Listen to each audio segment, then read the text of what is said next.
और भवानी क्या कहती है, मैं गौरा हूं तो मैं काली भी हूं, हाथ में चूड़ी पहनी और उसी हाथ में मैंने गदा भी पकड़ी है। इसलिए स्त्री को भी कमजोर नहीं रहना चाहिए, उनको भी ऐसा चरित्र, ऐसा बल बढ़ा के रखना चाहिए, ऐसा अपना चरित्र, गौरव, और शादी के तुरंत बाद से ही लड़ने झगड़ने के लिए नहीं सिखा रहा हूं, पर यह मर्यादा बता रहा हूं कि ज्यादा अत्याचार सहना भी ठीक नहीं है। और अत्याचार के विरुद्ध केवल लड़ाई झगड़े से समाधान नहीं होता, बुद्धि और विवेक, और ये सत्संग में प्राप्त होता है ना। इसलिए ऐसा विवेक, ऐसी बुद्धि तीक्ष्ण होनी चाहिए कि क्या करने से क्या काम बन जाए। तो वृंदावनेश्वरी श्री राधिका रानी उनके चरणों को दाब रहे हैं ठाकुर जी कि न राधा राधा है वो कृष्ण है, और न कृष्ण कृष्ण है वो राधा है। तो वो भड़ास निकालता अपनी मूर्खता, क्योंकि उसकी मर्दानगी बॉस के सामने और मालिक के सामने नहीं चली, तो पत्नी को पीट लेता, कमजोर है ना, उसकी औकात नहीं है कि चौड़े सीने वाले से भिड़ ले। तो ऐसे ही जब कोई व्यक्ति अपनी पत्नी के भावनाओं की कद्र करते हुए उसकी बातें भी मानने लगता है तो समाज में उसे गुलाम समझ लिया जाता है। लेकिन मूर्खों की क्या सुनना, और जो मूर्ख बुद्धि के होते हैं वो समझने भी लग जाते हैं कि औरत जाती है, घूसे मारने की चीज है, इसका क्या सम्मान करना, इसकी क्या भावनाएं, इसका क्या अधिकार। लेकिन जो पति अपनी पत्नी की भावनाओं की कद्र करता है वो साक्षात जगदम्बा की कद्र कर रहा है, और उसके जीवन में सदा उन्नति होगी। और वास्तव में जो मर्द समझता है अपने आप को और अपनी पत्नी को पीटता है, वास्तव में वो नपुंसक है। इसलिए कृष्ण भगवान ने भी अर्जुन को कह दिया जब वो डर रहा था युद्ध से, क्लैब्यम स्मगमः पार्थ, नपुंसक मत बनो, जो धर्म है उसका पालन करो।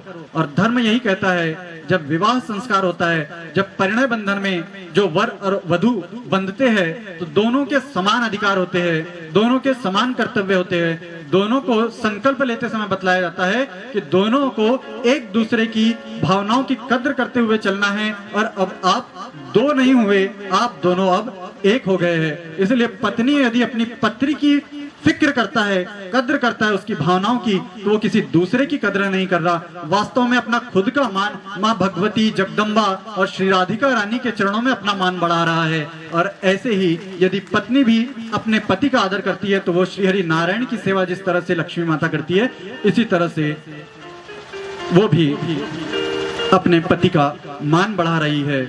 और जो इस तरह के कायर, नपुंसक और डरपोक है, डरपोक क्यों, वो तो अपनी पत्नी को पीट रहा है, फिर डरपोक क्यों बोल रहे हैं महाराज जी, वो तो अपनी पत्नी से बलवान है, वो तो मर्द कहना चाहिए उसे, फिर नपुंसक कैसे बोल दिया, इतना कमजोर कर दिया पति को।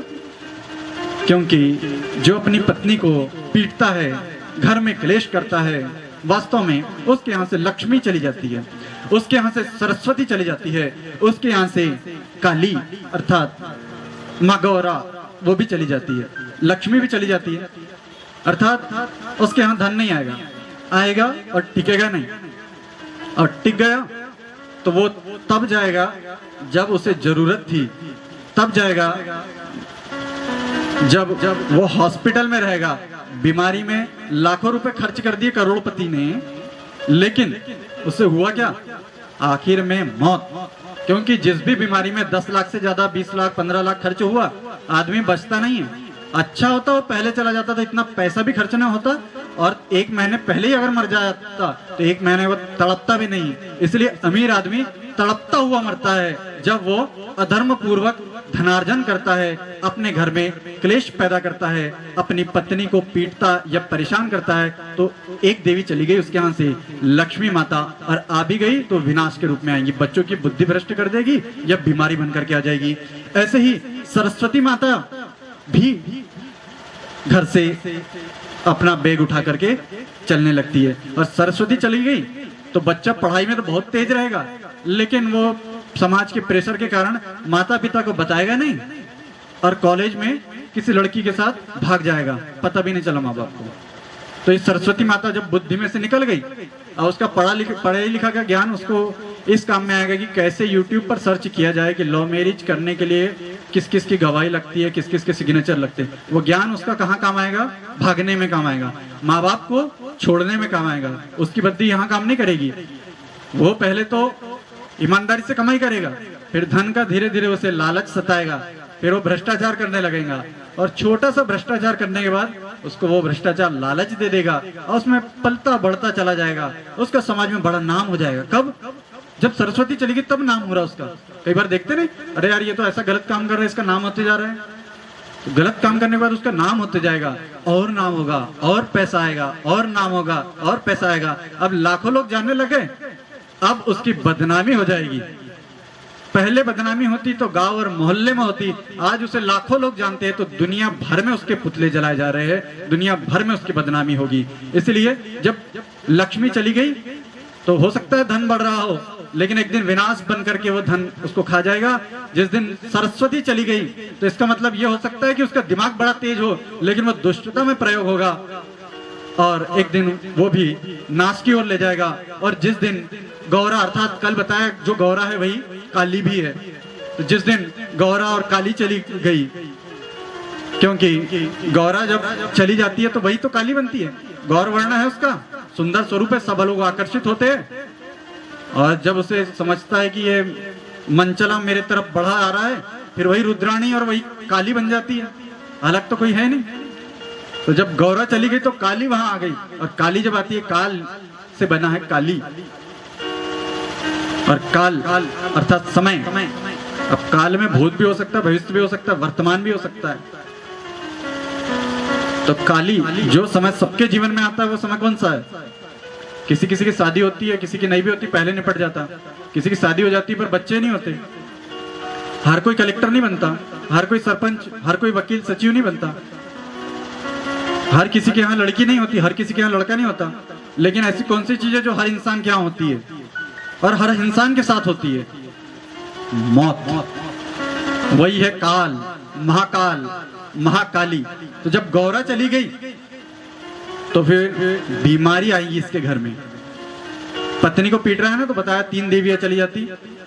लक्ष्मी चली गई तो धन बढ़ करके भी धन विनाश करेगा, और नहीं बढ़ा तो वो तो विनाश है ही है। मनुष्य होकर के गरीब होना भी अच्छी बात नहीं है, और गरीबी है पर प्रसन्न है तो फिर धन कमाने की जरूरत भी नहीं है। क्योंकि जिनका ज्यादा धन बढ़ गया है ना, वो बाबाओं के चरणों में प्रणाम करते। बाबा के चरणों में प्रणाम करने से धन नहीं बढ़ा, लेकिन महाराज जी टेंशन कितना है वो क्या बताया आपको, ऐसी बात है। तो लक्ष्मी चली गई, सरस्वती चली गई तो बच्चों की बुद्धि बिगाड़ दी, शराबी बना दिया उन्हें, व्यसन में लगा दिया, बुराई उनमें आ गई है, दिमाग बड़ा तेज हो गया, लेकिन बुराई की तरफ बढ़ पड़े।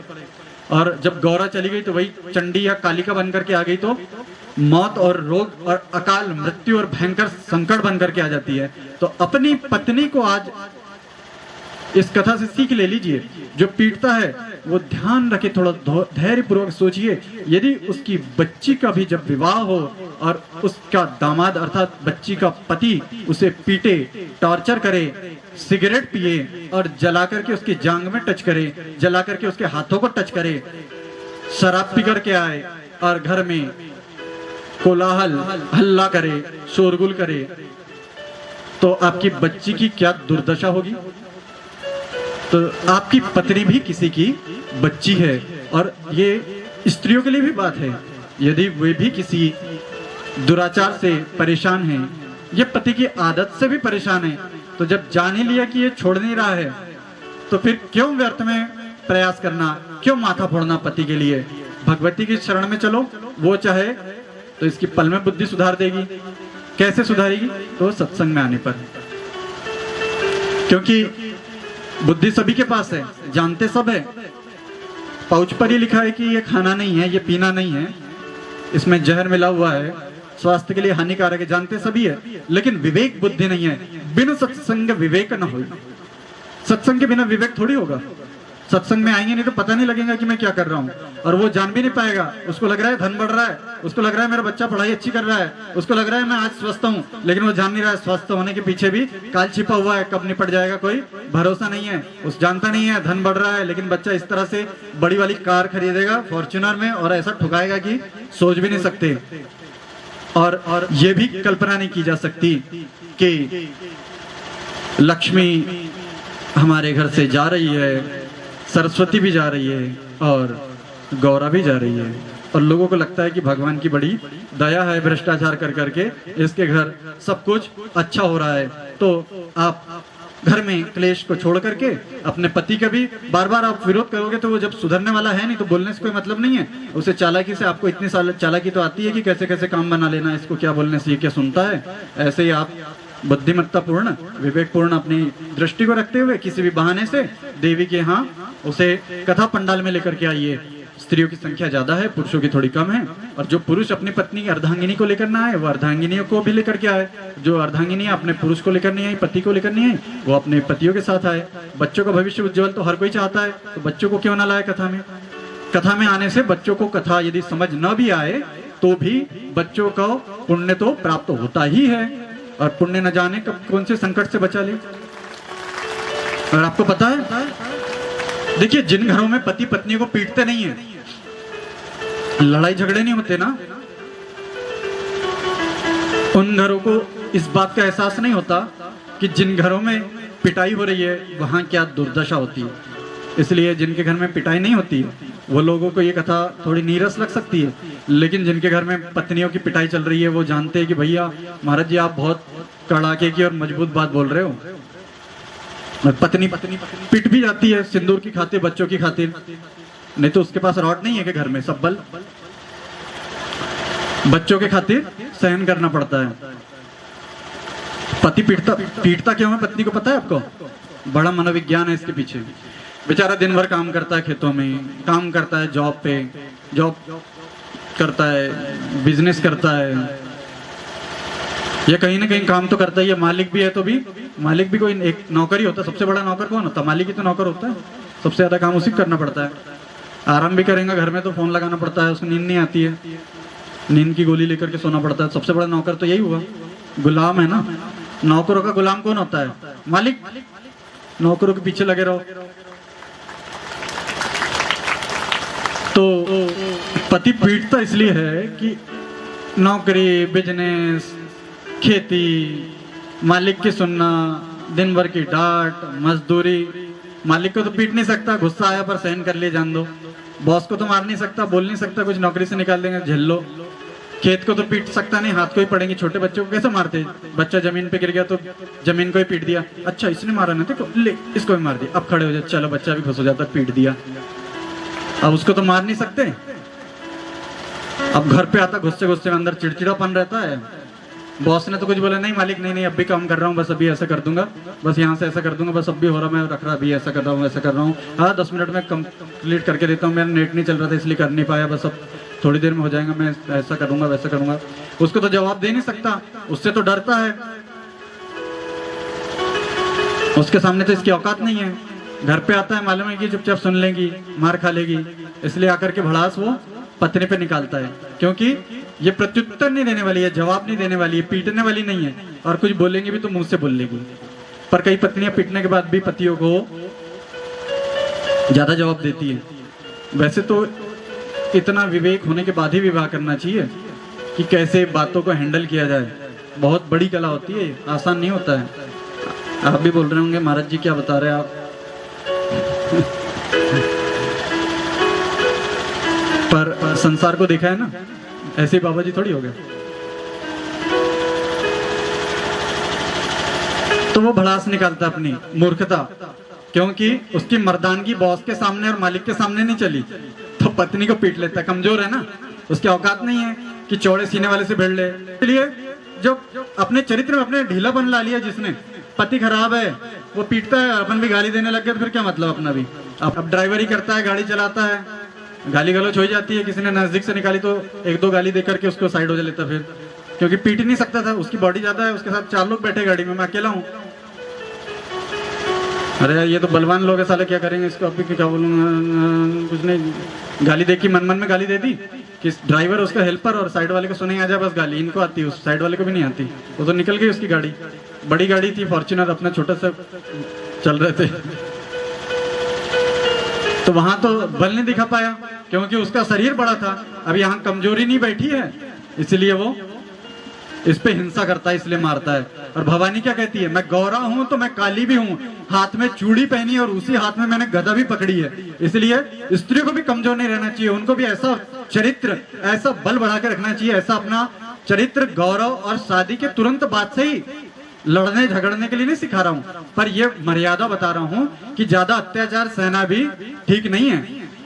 और अत्याचार के विरुद्ध केवल लड़ाई झगड़े से समाधान नहीं होता, बुद्धि और विवेक, और ये सत्संग में प्राप्त होता है ना, इसलिए ऐसा विवेक, ऐसी बुद्धि तीक्ष्ण होनी चाहिए कि क्या करने से क्या काम बन जाए।